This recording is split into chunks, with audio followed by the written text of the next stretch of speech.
नौकरशाही का शब्द अंग्रेजी पर्यायवाची शब्द ब्यूरोक्रेसी की फ्रांसीसी भाषा के ब्यूरो से लिया गया है, जिसका अर्थ एक विभाग है। फ्रांस में इस शब्द का प्रयोग ड्रॉअर वाली मेज के लिए हुआ करता था।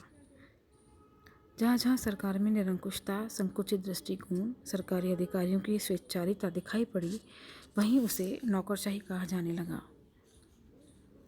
धीरे धीरे इसका भावार्थ नियमों का कठोर पालन, अनुत्तरदायित्व, जटिल प्रक्रिया, अनिहित स्वार्थों से लिया जाने लगा है।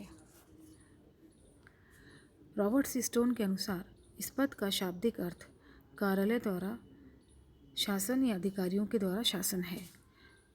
एनसाइक्लोपीडिया ब्रिटानिका के अनुसार जिस प्रकार तानाशाही का अर्थ तानाशाह का, प्रजातंत्र का अर्थ जनता का शासन होता है, उसी प्रकार ब्यूरोक्रेसी का अर्थ ब्यूरो का शासन होता है।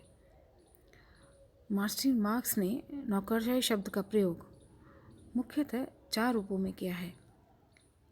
एक तो नौकरशाही विशेष प्रकार का संगठन है, अर्थात लोक प्रशासन के कार्य करने की एक संरचना है।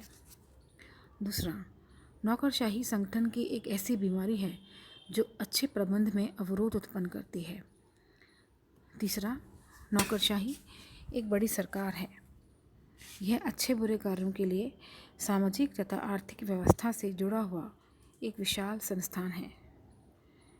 नौकरशाही एक बुराई पैदा करने वाला अभिशाप है जो स्वतंत्रता के लिए हानिकारक है। माइकल क्रोजियर ने भी नौकरशाही के 3 रूपों का वर्णन किया है। पहला, यह राज्य के विभागों के द्वारा संचालित होती है, जिसमें निर्वाचित नहीं बल्कि नियुक्त कार्यकर्ता होते हैं। दूसरा, मैक्स वेबर के रूप में इसका प्रयोग हुआ है और वो काफ़ी लोकप्रिय बन गया है।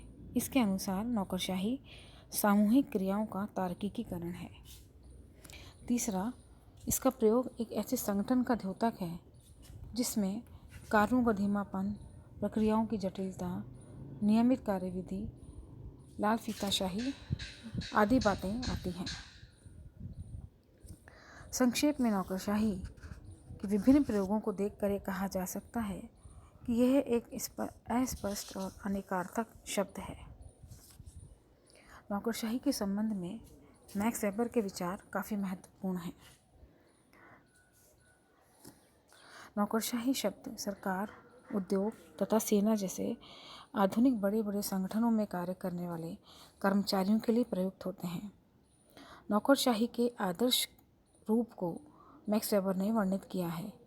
उसके अनुसार नौकरशाही निम्नलिखित होती है, जिसमें निम्न गुण पाए जाते हैं। पहला है स्पष्ट श्रम विभाजन, दूसरा निश्चित कार्यविधि, तीसरा निश्चित कार्यक्षेत्र, कार्यों को पूरा करने के लिए एक विधिपूर्वक व्यवस्था, पद सोपान पद्धति, पद के लिए योग्यताएं, वेतन और पेंशन का अधिकार और निर्वैयक्तिक संबंध।